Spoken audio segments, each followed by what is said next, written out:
everyone, my name is Aarti. Welcome to this weekly episode of South Connect where we talk about some important events from southern India. Let us begin with Karnataka. For the past few days, Karnataka's textbook review committee remained in controversy. The committee has been finally disbanded by Karnataka CM Basavaraj Bommai this week. The textbook review committee of the state faced massive flak first when the report suggested that it has decided to replace the chapters on Bhagat Singh with Speeches of RSS founder KB Hegdewar. Several scholars and academicians had quit opposing the saffronization of education then. In the latest controversy, the chairperson of the review committee, Rohit Chakratirtha, is facing backlash over his sexist tweets and posts that have surfaced online. In one such tweet, the Times of India reported he had equated watching a cricket match with watching porn. He also tweeted sexist comments about feminism, with one tweet saying that feminism is the belief that both the sexes may become equal by focusing solely on one of them. The Times of India report states this. The New Indian Express further reported that he also made a joke about women drivers and also posted other tweets referencing pornography.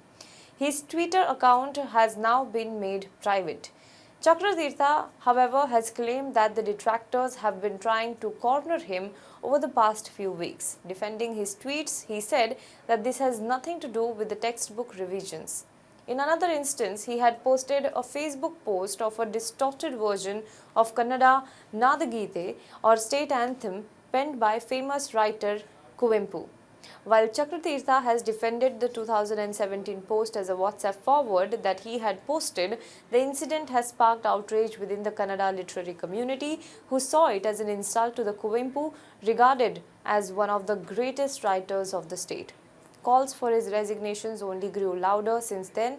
The Chief Minister on Friday, however, confirmed that the textbook review committee has been disbanded as its designated work was completed and the government was open for further revision if there are any objectionable content. Let's move on to the second news from the state. It's another week and another such incident in Karnataka. Authorities in Karnataka were on alert after members of the Hindu organizations called for a protest march to Jamia Masjid in Srirangpatna, town of Mandya district on Saturday, that is June 4th. Vishwa Hindu Parishad, VHP and Bajrang Dal and other groups have said they will enter the mosques on Saturday and perform puja there. In view of the call for the march, Shweta Ravindra, Tehsildar of Srirangpatna, clamped prohibitory orders in the town from June 3rd evening to June 5 morning. During this period, no procession, no protest or padayatra is allowed to take place. Sri Ram Sena Chief Pramod Mutalik announced that his organization would support the Srirangpatna Chalo call on June 4th. A few Hindu activists had earlier also submitted a memorandum to the district administration urging them to conduct verification of the masjid along the lines of Gyanvapi Mosque. This comes even as RSS chief Mohan Bhagwat recently took objection to the trend of disrupting Muslims' worship places. He asked, why search for Shivling in every mosque? Let's move on to the next state, that is the state of Kerala. The Congress-led United Democratic Front has retained its bastion, the Trikkakara Assembly constituency, by historic margin of more than 25,000 votes. The much-awaited by-poll saw Congress nominee Uma Thomas win over left's candidate Joe Joseph, while the CPIM, which had conducted a grassroots-level campaigning under Chief Minister Pinarayi Vijayan in the constituency, termed the defeat as unexpected and a shocker. The jubilant Congress said that their resounding victory was a slap on the face of second Pinarayi Vijayan government on its first anniversary. Uma Thomas, the widow of prominent party leader and former legislator from the constituency, late P.T. Thomas, showcased an impressive lead in all the 12 rounds of the counting since the beginning. BJP nominee A.N. Radhakrishnan came third. The by-poll was necessitated in Trikkakara, a complete urban constituency which comprises a major chunk of the Kochi Corporation following the demise of P.T. Thomas late last year. Though Trikkakara has been a Congress bastion, the by-poll captured the attention of political Kerala as the ruling CPIM-led front had conducted an unprecedented grassroots-level campaign in the last 1 month, fielding its top leaders and ministers. Chief Minister Pinarayi Vijayan took the leadership of the campaign after his return from the US post-treatment on May 10th. Let's move on to the second news from the state. The Union government on Wednesday, that is June 1st, informed the Supreme Court that the denial of security clearance to Malayalam news channel Media One is based on intelligence inputs which are sensitive and secret in nature. It also said that as a matter of policy and in the interest of security of the state and its establishment, the Ministry of Home Affairs does not disclose the reasons for denial. The affidavit was filed by the Ministry of Information and Broadcasting in response to the appeal by the news channel against Kerala High Court order dismissing its plea challenging the denial of security clearance and telecast ban ordered by the Union government. On March 15th, the top court had stayed till further orders the January 31st directive of the Union government revoking the license of Malayalam news channel Media One and banning its telecast on the grounds of national security.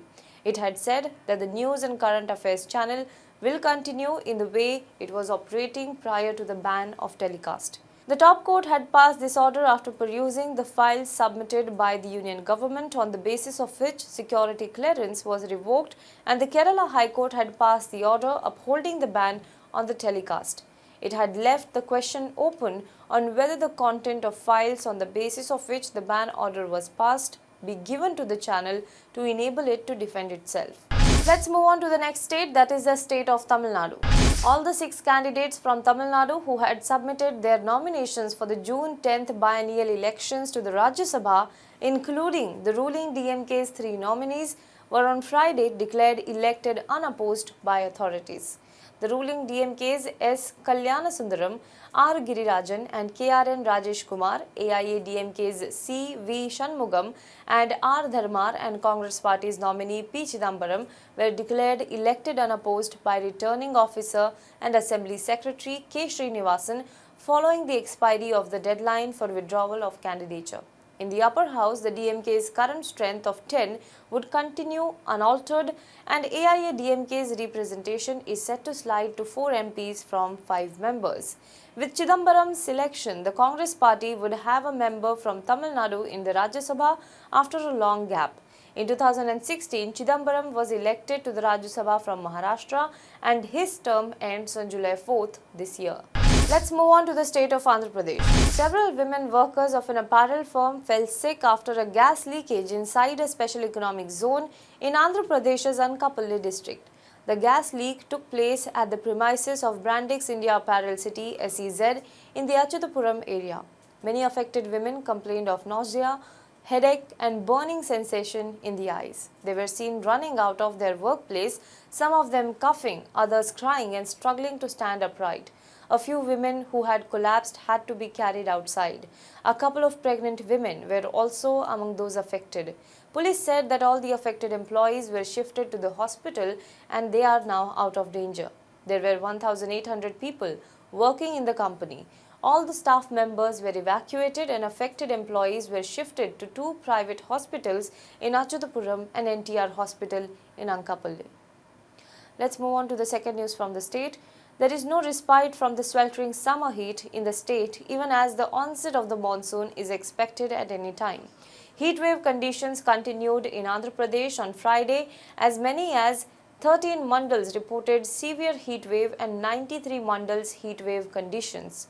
The highest daytime temperature of 45.85 degrees Celsius was reported between 8:30 am and 9 pm on Friday. Over 100 places in the state reported more than 400 degrees Celsius on the same date. According to the Andhra Pradesh State Disaster Management Authority, 4 mandals in Kakinada, 3 in NTR, 2 each in East Godavari and Prakasam and 1 each in Eluru and Vishakhapatnam reported severe heatwave conditions.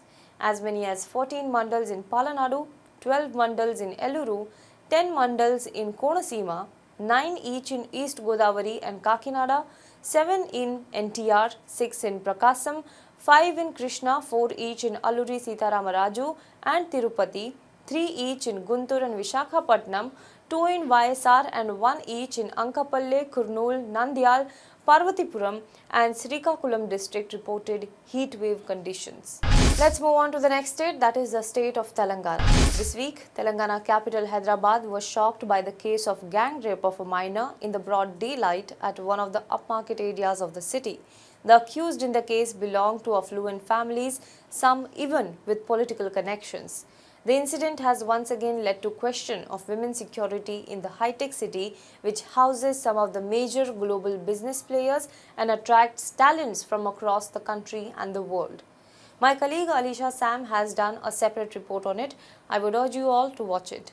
Mr. Ajay Prakash, on the other hand, in his weekly episode of What Does the Data Say, has spoken about Telangana's ruling political party and the challenge from the BJP, which is looking to make inroads in the state. Do watch it too. That's all for this week's South Connect. Do let us know what you think about this in the comment box below. For more news and updates, you can log on to www.hwnews.in.